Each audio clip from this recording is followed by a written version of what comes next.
Ladies and gentlemen, welcome back to The Talking Point, the show where we bring normally you guys into the studio. Unfortunately, due to delays and last-minute changes and cancellations, we don't have a Liverpool fan to talk about Liverpool today.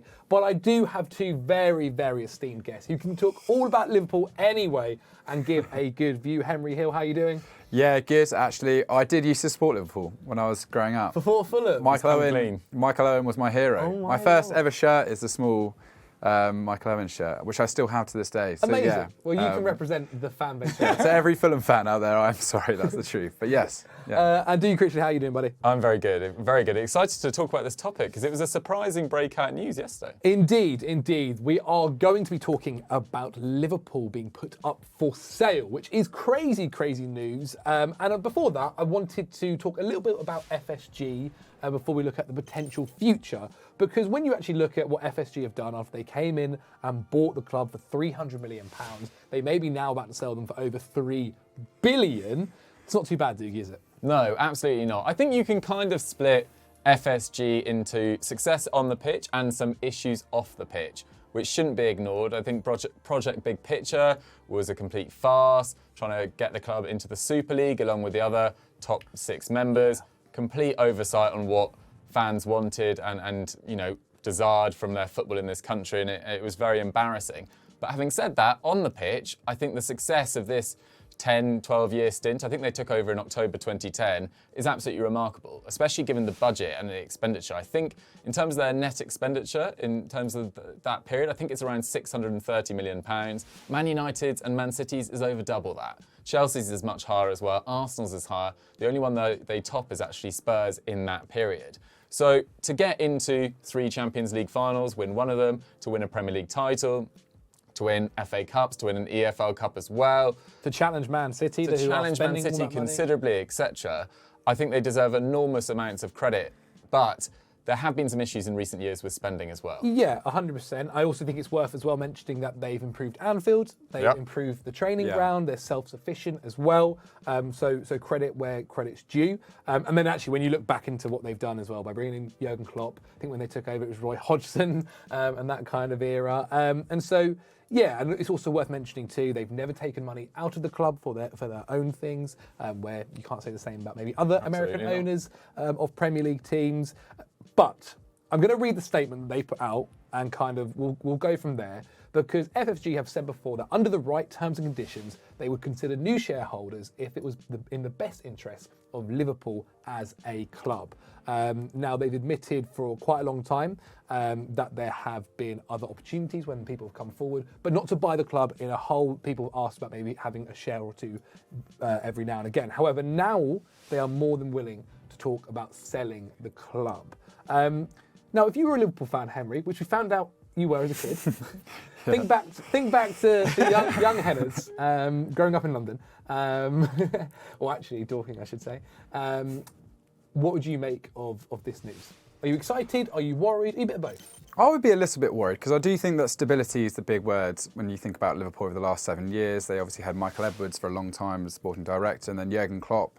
He's just been sort of an exceptional figurehead for the team in that side. You're completely right, some of the issues that you talked about off the pitch, although I thought the way that they kind of apologised and reacted to some of those was pretty commendable. Beyond that, I've always been relatively impressed with the way that they've interacted, certainly with their fan base, and been a sort of a presence at Anfield relative to some owners, it must be said. So yeah, I would be slightly worried because Liverpool, part of their whole thing is not being an oil-rich club. Part of their whole thing is not being one of the super billion cash-rich sides taking on the world that way. They've always been the kind of the plucky underdog. Every signing they've made has had to work as opposed to experiment. And suddenly, if they go down the direction of having a super rich owner, which it sounds like there could be potential for that happening, then they don't really have that to stand on anymore in terms of their mantra. And I'm not sure it really fits with the kind of Liverpool mentality in many ways.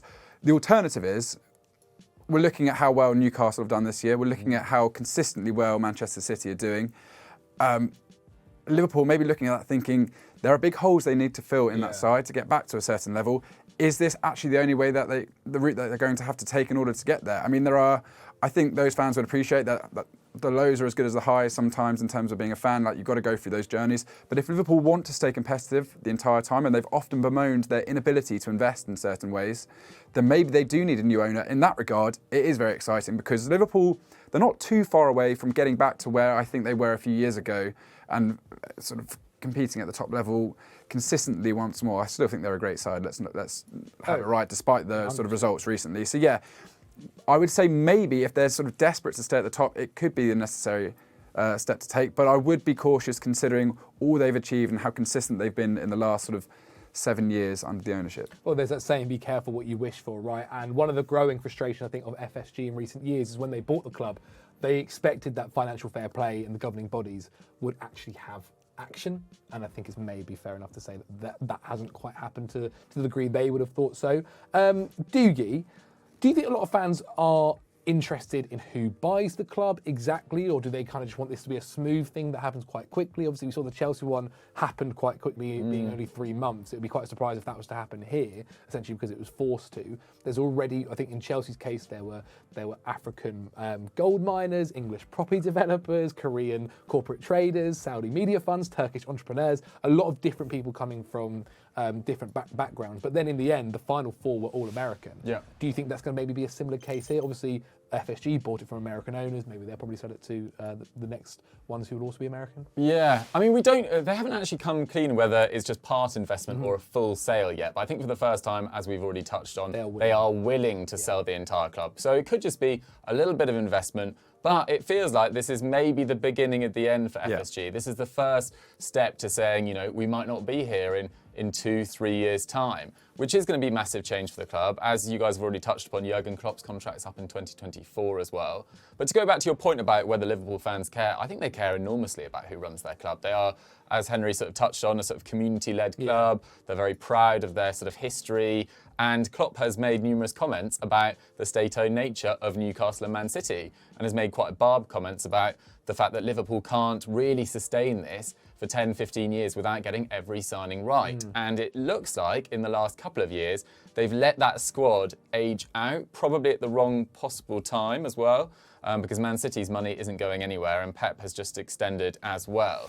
But you look at the core of that squad, I think they've got the third average age in the third oldest average age in the Premier League, And it's not just Newcastle coming through. You've got Arsenal, who have the youngest average age in the Premier League, top of the league, really kicking on. Chelsea with their new owners. Man United look to have beginning to get their act together with a new manager and a new sort of philosophy of going. So it's getting even more competitive. Yeah. So this is almost happening at, yes, it's an exciting time if Liverpool fans don't really care where the money comes from, because I could imagine a massive, state-owned situation coming in. I think Bahrain are potentially considering buying a club, which is obviously not comparable to likes of Saudi Arabia buying Newcastle, but it's still state-owned oil money. So it might change the whole ethos of the club. But at the same time, they do need some investment. So if I was a Liverpool fan, I'd be feeling incredibly mixed right now. Yeah, no, of course, and that's fair enough. I mean, let's talk about maybe the future of Liverpool now and what could be. I mean, if you look at how tough their start's been to the season, a lot of people are talking about buying players and maybe there's a rebuild on the horizon, which obviously is very, very expensive, and maybe part of the reason why FSG is looking at it and thinking, look, instead of having to spend another 300 million over the next 2 years or whatever it might be to get the players, Jude Bellingham is a guy that's always linked to Liverpool, and he's going to cost 150 at least by the sounds of it. And then you have the fact that, okay, they might not even get qualification to the Champions League this season, the way things are going. It might be a very, very expensive few years. What do we think then the future would hold for Liverpool in terms of buying players? Do you think they would flash out there straight away and go for the big money ones? Because they still have if they've got Jurgen Klopp, who we'll get onto in a minute, but if they've still got the Jurgen Klopp, they've got the Mohamed Salahs, they've got Nunes, who they've spent good money on, it's still an attractive place to go to, right? If you're Jude Bellingham and now Liverpool willing to pay your fee, it's still attractive, right? Unbelievably. I think it's a place that you can really sort of become a hero on the pitch as well. All the history involved, it's an iconic stadium. I think they've got a lot going for them. I mean, if you think of where they got to when FSG came in to where they are now, they're hardly it wouldn't be such a big rebuild to sort of go again in many ways. So yeah, no, I think they're still going to be able to attract an incredible calibre of players. We've seen people like Thiago wanting to go there later in their careers at the moment. I still think, they do have the ability to spend 80 million euros on a player, as they showed with Nunez this summer, and there are plenty of sort of 80 million euro players that will do extremely well in the Premier League. So yeah, I'm not worried about their how attractive they are as a prospect. They've shown with the Salah deal that they can pay out some good wages if they really sort of push to. And even, I know they don't pay as much as the major teams, but still a lot of the players are on good money there. So yeah, and okay, you might miss out Champions League football for a year or two, but I don't think the big players are too fickle. They know what they're walking into. Just look at Casemiro choosing Manchester United very true. This year. And he said, Casemiro came out and said, well, this is one of the biggest teams in the world. We're talking about one of the most successful European sort of Champions League sides ever. So yeah, it's people have sort of goldfish memories in this sport, to borrow a Ted Lasso quote. So yeah, I think they'll be fine if it comes to rebuilding that squad, and they've still got some great young talent coming through and a great academy as well. I mean, I mentioned him a minute ago, and to be honest, this is the big future point: is Jurgen Klopp, Dougie. What do we think could happen to him? Because you mentioned already his comments previously on clubs that are owned by states and so on and so forth, and he's not a big fan of it. Then you add the fact as well, he's just recently signed a new contract till 2026, so he's got that deal there. And when you look at the case of Chelsea, where they get new owners in, they have a manager in Thomas Tuchel who looks set to be the next big thing and wants to stay there for ages, and they want their own man there. They want their own man in charge. And so do you think maybe there's a possibility these new owners come in, because especially when Klopp got on really well with FSG, and so these new owners come in and they think, actually, we want our own man here. It's hard if you're new owners. It's hard to come in to Jurgen Klopp, who's been there 7 years, and say this is how we want things done, with the way he is. Yeah, I think if they're intelligent, they'll realise his standing within the club is quite different to Thomas Tuchel. As good as Tuchel did at Chelsea, the 5 finals, winning the Champions League, he'd only been there since January 2021. So hadn't really got the same basis of support, whereas Klopp really has become Liverpool over the last few years. And yes, there's been some issues with adapting from that first great team he built to adapting to the second team that he's trying to make at the moment. But he's still been Liverpool's, one of their best managers in their entire history, and will deservedly go down with the likes of Bill Shankly and, Bob Paisley, etc., as a Liverpool great. So I think they'd be very unwise to feel threatened by his status within the club. But you're right. I think most owners, will probably assess where the club is at and where Klopp is at as well, whether he wants to carry on with this club, because it is difficult. People forget what Liverpool have been through over the last few years, what all these Premier League clubs have been through over the last few years. COVID, playing games every 3 days for the best part of two years now. And it has been a relentless schedule. And, he's got a wife. What does she want to do in the future? Yeah. I think she was one of the key reasons why he extended his deal. Yes.